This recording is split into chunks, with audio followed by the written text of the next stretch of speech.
the breakout moment. That is when we get to the real dirt.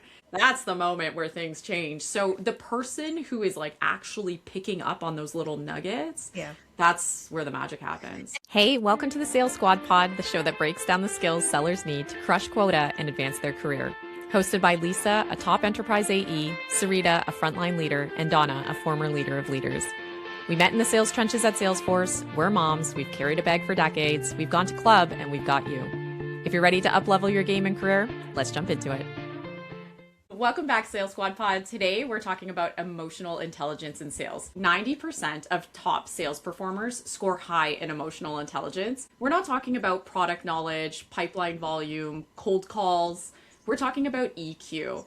They produce double the revenue of those with average emotional intelligence or below average scores. And it's not just that the salespeople with high EQ create more deals. A Harvard Business Review study found that they have a 15% higher close rate than their peers. So the question today is, who has it and can you learn it? So who is this episode for? We're talking to SDRs and BDRs who want to stand out in a sea of AI-generated outreach, AEs who find themselves getting either ghosted or who are overly anxious during the sales cycle, as well as sales leaders who are trying to figure out what actually to coach for. So there's 3 things that you should take away from this episode. 1, EQ is a skill that can be learned, but it does take time and intention. Number 2, be curious. This is going to be the first step to improving your EQ. And the last one is, in a sea of AI, EQ is going to be the biggest differentiator. So let's start with what is emotional intelligence. This is the ability to recognize, understand, manage, and respond to not just your own emotions, but the emotions of other people. It was popularized in the 90s by Daniel Goleman, who wrote the book on emotional intelligence. And he argues that EQ is a better predictor than IQ when it comes to a successful life. He breaks EQ down into 5 components. So we're talking about self-awareness, self-regulation, empathy, social skills, and motivation. Donna, in episode 10, you stack rank 3 key attributes when you're hiring managers, and EQ is at the top. How do you identify who has it? Wow, Lisa, going back to the archives, pulling up what I said in the past, there were 3 things that I said. I want someone who drives results, someone who has operational efficiency, and lastly, somebody who is able to build a very strong team culture. During the interview, I asked questions to see if the leader is self-reflective, pensive, thoughtful, and also looks back on failure and looks to see what they can learn from that failure and not necessarily play the blame game. I think hiring for EQ is incredibly difficult, but it's all about trying to understand the person, their why, their motivators, and also how they think about a situation. It's not just about the answer that they give, but it's the why behind the actions they took and the thinking and the reflection they did afterwards. That's what I'm looking for to try to really figure out, is this person reflective or not? Yeah, I would say it's because it takes intention. You have to slow down in moments where the instinct is to react, which is very difficult for many, many people, whether that's with a customer, with your team, or even internally. I think that the reps who build that strong EQ are the ones who self-reflect, like you say, Donna. You have to have that conversation afterwards of, why did things go sideways? What signal did I miss? And be able to look back and better understand what happened in a particular situation. One of my mentees right now is going through an interview process. He's going for an AE role, but part of the interview process is a role play. And the first thing is the AE needs to self-diagnose what he felt went well or what he wanted to improve in that situation. The role play in an interview, I think, is one of the most beneficial ways of figuring out if someone has that level of self-awareness. Because what I'm looking for in a role play, I don't need you to be a smooth talker. I don't need you to say all the right things. I want to see your self-assessment afterwards. Where were the points that you went a little off the rails? Can you identify that?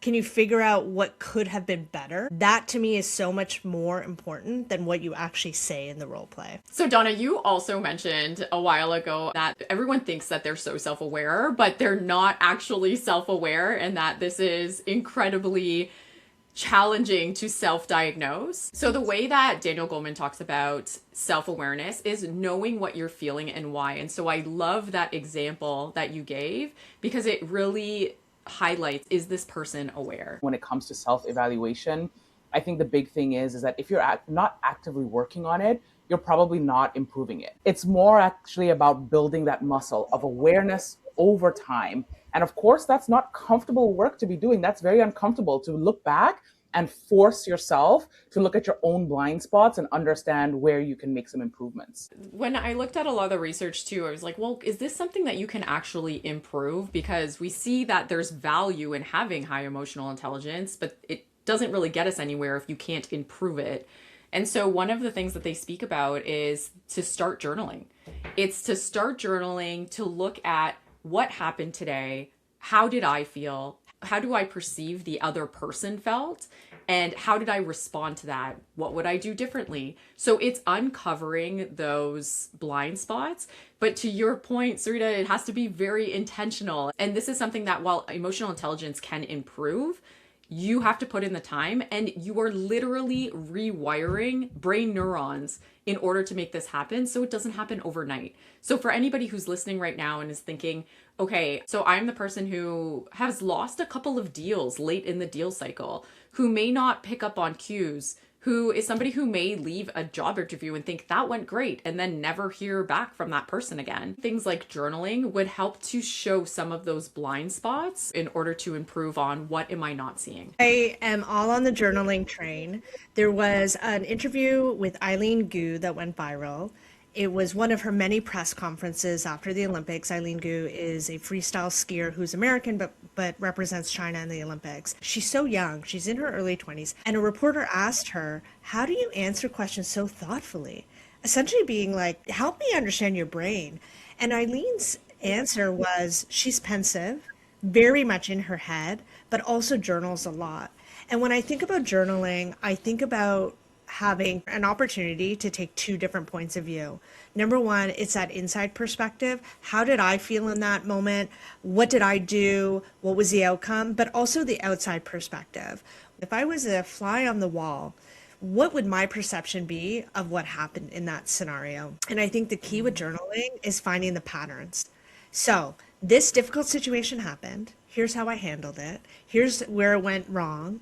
And has it happened before? And look for those patterns in the future, and also look for them in the past and figure out, wait a minute, maybe my tendency when things go sideways, I stop talking and I get really upset and I don't know what to say and I just become angry.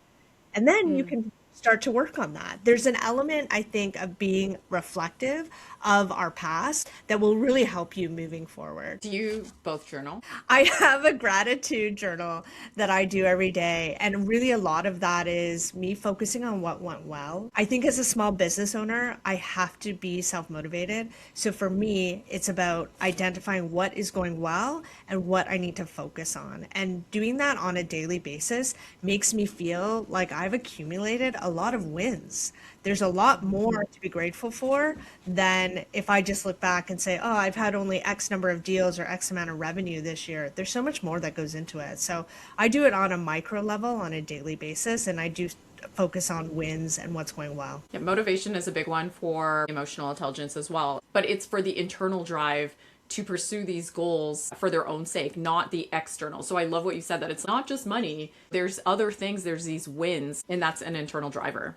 Yeah, and I want to go back to something you said earlier, Lisa. You were talking about how I had mentioned that self-awareness is difficult. I pulled up the research, and there was a study done by the organizational psychologist Tasha Eurich, and she found that 95% of people believe they are self-aware, but only 10% of people actually are.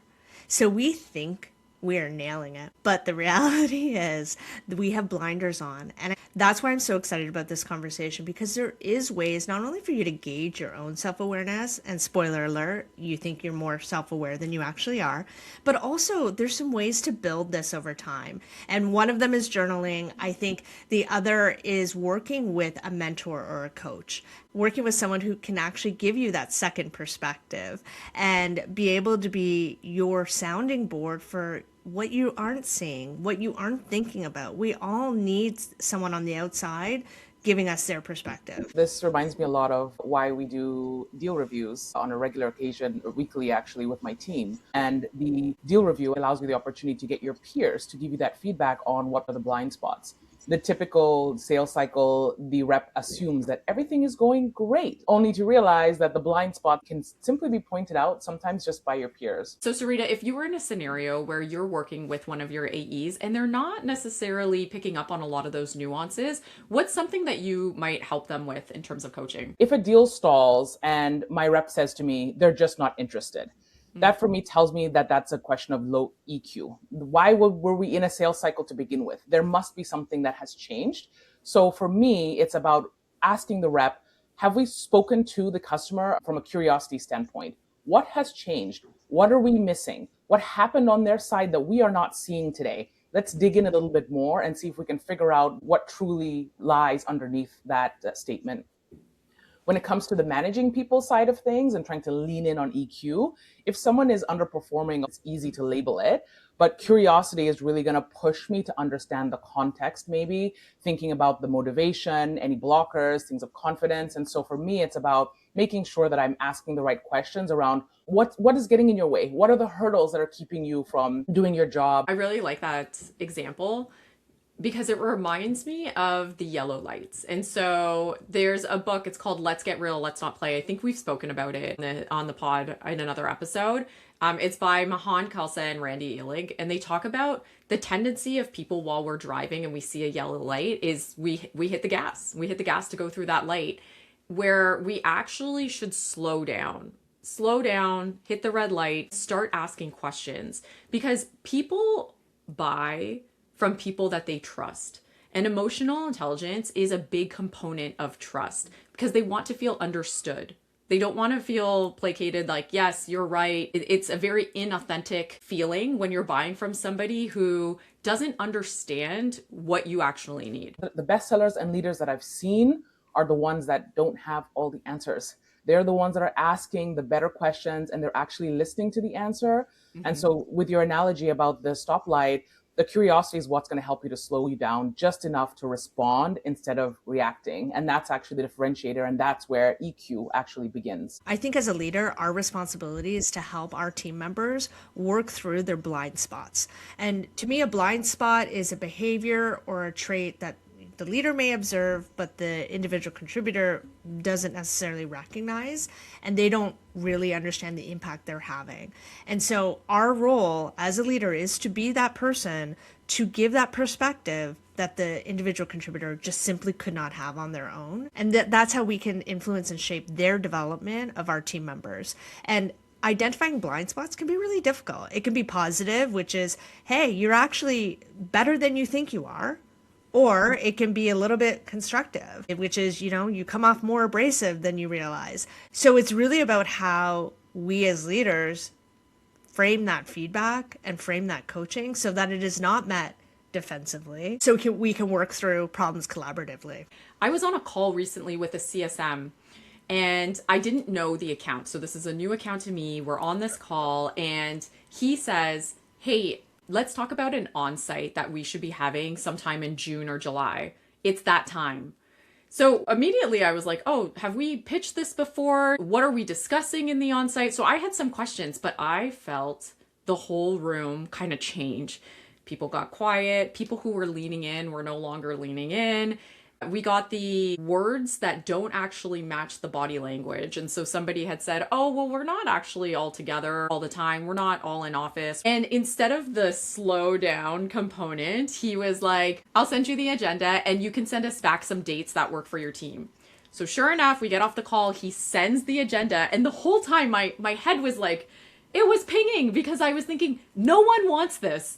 Nobody wants to be in the room with us, and we haven't done a good enough job to sell them on why this would be valuable for their time. Anyways, he sends the email and they sent us back 2 days later like, hey, thanks, but no thanks. And I thought I should have jumped in, but I didn't have a relationship with these people, and I don't really have a relationship with him either. How would you have navigated that scenario? You can call out the elephant in the room and you can say, hey, Sally, I hear some hesitation in your voice. There are other competing priorities. Would love to hear what you're thinking.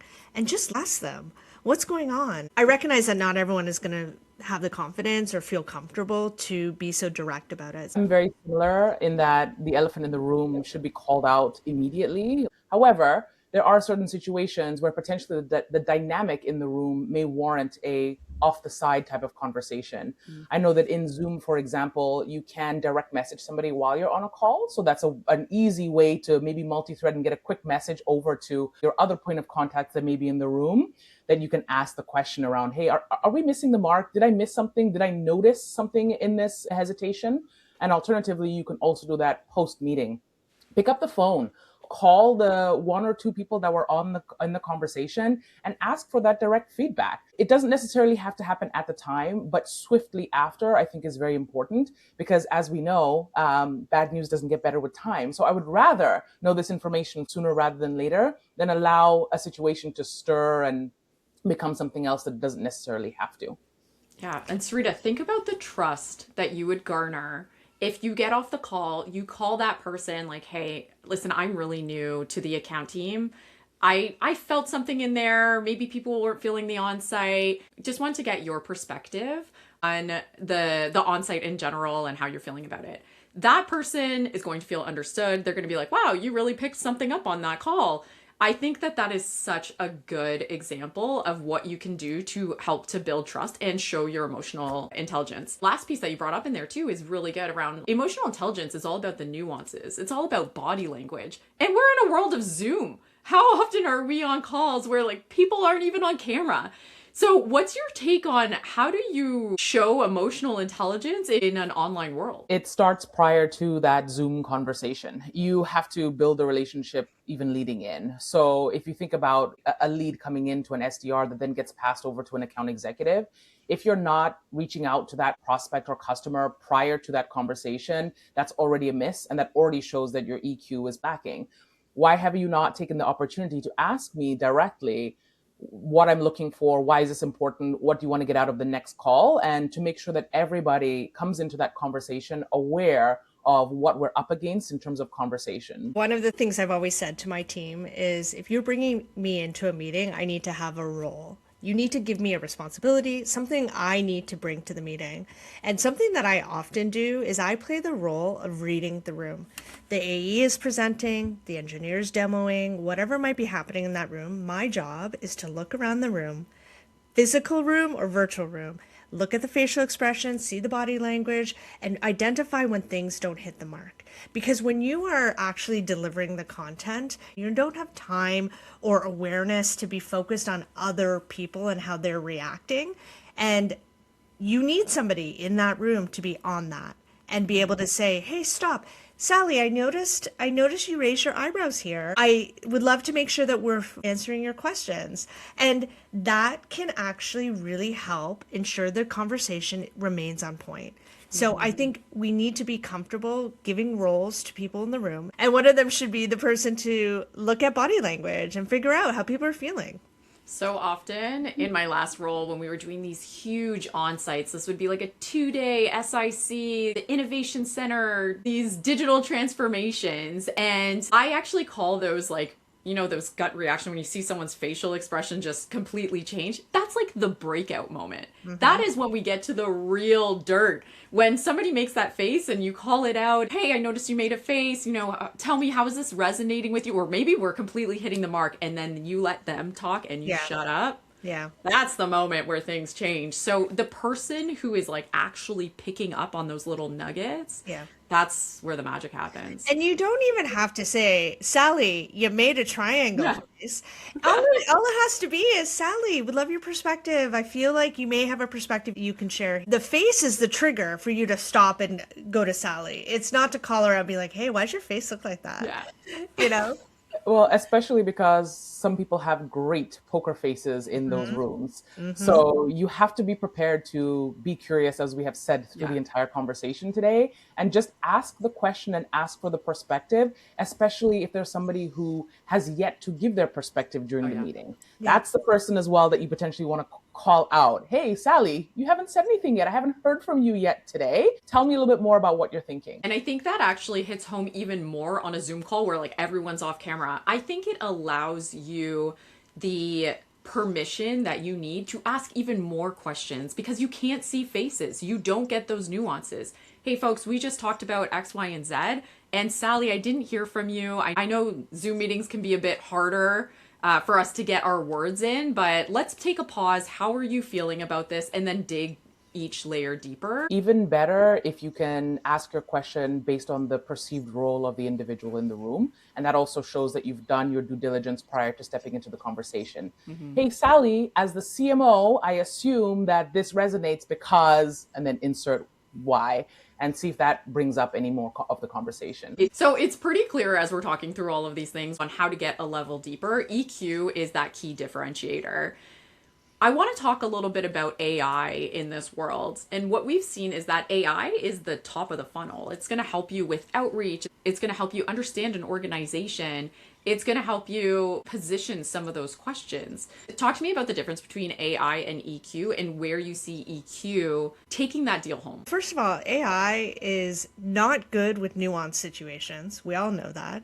And also, AI is only as good as the information it is fed. EQ is a differentiator because it does what AI can never do, which is be self-aware, show empathy, ask the second, the third, the fourth question, reflect on failures, reflect on things that go well. All these things that are deeply human, drive EQ, is what makes that the differentiator. There's this guy who keeps on coming up on my LinkedIn, and it's like, the relationship seller is no longer needed because you need to come up with so much more. I feel like that so much more in this AI era is table stakes. You need to know all of these things. But what's going to get that deal closed is the relationship. Does this person trust me? Does this person like me? Do I want to do business with that person? And that's EQ. Our jobs are still going to be here for this exact reason. The differentiator isn't going to be what you say because everybody has the same information, but it's going to be about how you say it, when you say it. And the sellers who win in this AI world now are the ones who combine that technical efficiency with emotional intelligence. So they use the AI obviously to scale outreach, etc., but they rely on the EQ to actually have that connection and actually build that relationship. So AI is going to get you in the door, but what's going to close that deal for you is going to be that EQ, and that's what the customer sees, and that's why they buy from you. You're spot on. Okay, so what did we learn today? We learned that EQ is a skill that can be learned, but it is deeply rooted in self-awareness and curiosity. And how do you become more self-aware is maybe a mentor, somebody who can pull out the blind spots that you might not be seeing. Self-reflection in journaling will also help. We talked about being curious as the first step to improving EQ. Make sure that you're asking those second, third, fourth layered questions. And if somebody does make a face, we should probably double click into, hey, I noticed that something didn't resonate with you. Let's jump into that. And the last thing we talked about was AI and how EQ is the key differentiator in sales to get the deal closed. Thanks for joining us for another episode of the Sales Squad Pod. We're building a community of serious sellers and leaders who want to operate at the next level, and we're glad you're part of it. If you found value in today's conversation, we would love to hear from you. Send us questions you'd like us to tackle in future episodes, and whether you're listening on Apple or Spotify, be sure to hit like, follow, and subscribe so you don't miss an episode. You can also find us on Instagram and YouTube at Sales Squad Pod.